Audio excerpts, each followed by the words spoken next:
وهران ما عيطوليش. سؤال للجماعه تاع مهرجان وهران، علاش لا علاش تجيب انفلونسير مصري تعرفوا فاتح تيك توك ولا فاتح يوتيوب مصري، تعيط له يروح يشارك، وما تعيطش مصطفى بونيف؟ علاش؟ رحنا فروما. هذا قالب زوينين، مكتوب الله، احنا ما نديرو. انا هضروا الصراحه، ابو كان يقول لكم الصراحه، هذه انتم تشوفوها تضحيه ولا ما تشوفوهاش تضحيه؟ راك عارف علاه ما عرفوناش؟ قال لك يا ودي هذو راهم يسبوا في المروك، انا هضر لكم صراحه تنضر ما نخبيش، قسما بالله غير لقيت روحي نضيع في وقتها، وكتب لك واحد مروكي قال لي دخلك في الملك، بيني وبينك ما عندو الحق.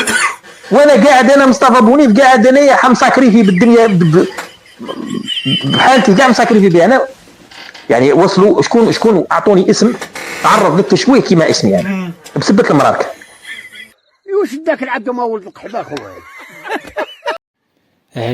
علاه ما يعيطوش علاه النيف والحقرة يا جدك، وعند شوكر لافريك التحرش 10 للداس وباللمس يا جدك. هذه راه حريره هذه وصافي. نعرف ما سلمناش.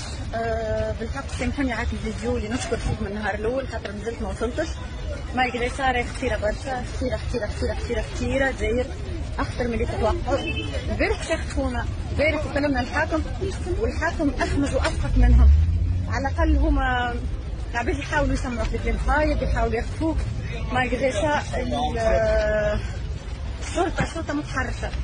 خليني نعطيك معلومه، العباد راهو يسمعوكم كلام يجلسوكم، لكن الشرطه متحرشه باللمس. هذه الجزائر اخطر بلاد تنجموا تمشولها، الجزائر ما نشجع حتى حد يمشي لها. على ما تعرفوني كيفاش نلبس وكيفاش راني متحوله تو داخله في واحد المهزله الخوت من عيار الثقيل في المهرجان ديال موسم التفاح بميديلت. ما عرفتش شكون اللي معيط على هذا الراس بصله، واش وزير فلاحه، واش مسؤولين اللي منظمين هاد المهرجان، ما عرفتش شكون. وهذا راس بصله راه معروف الاداء ديالو ضد المغرب وفايت له الجنسيه المغربيه. الصراحه ما فهمتي واش على قله مغنيين، ما عندناش ما فهمتي شنو السبب اللي خلاهم يعيطوا على هاد راس بصله. انا نقول لكم ان المغرب يحضر عناصر مؤامرة وخيانة ضد الجزائر.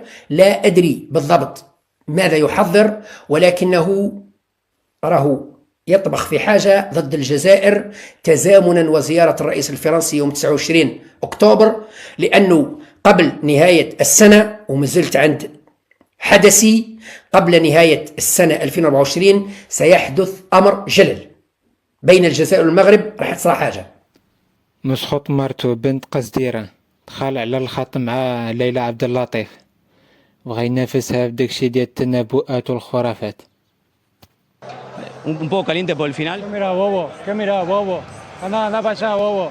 أنا خوتي استرنا سيدي أعضاء التناسلية نتاعنا بفضل مروك. أنا سيدي السروال موروكو.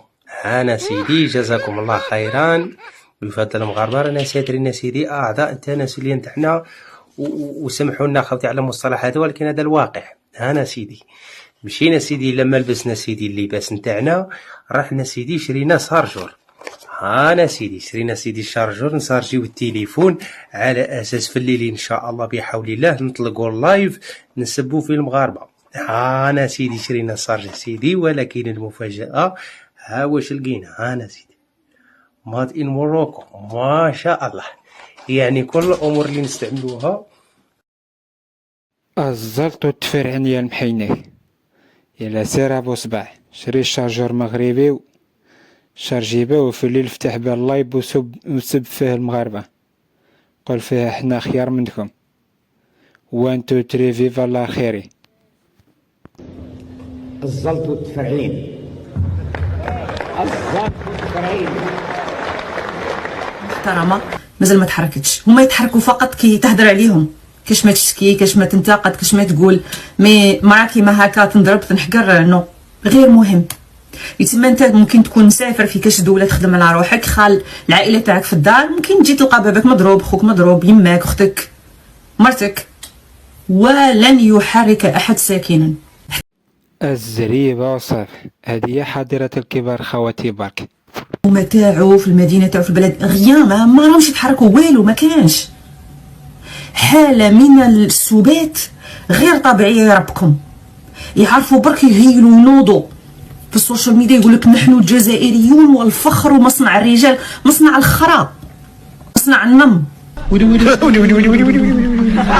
ماشي مصنع الرجال. وين راهي الرجل هنا في هذا الموقف؟ لا من السلطات ولا من المجتمع. وين راهي الرجل هنا؟ انه اصلا واحد يضرب امراه مهما كانت يقول انا جزائري وافتخر. جزائريين على شنو تفتخرون؟ بالاكل وشرب كله تقليد وماخذين منا ومناه. بالرجوله اصلا ما عندكم رجوله. بالاسم رئيسكم اسمه طبون او طاحون. ها لقد عرف الناس مع من حشرنا الله في الجوار. حشا السامعين ما اعرف شنو. بشنو تفتخرون؟ ليش ما تقول انا جزائري وغدار وابن الغدار وافتخر؟ هاي الكلمه لكم وفقط. تحيه من ابن العراق.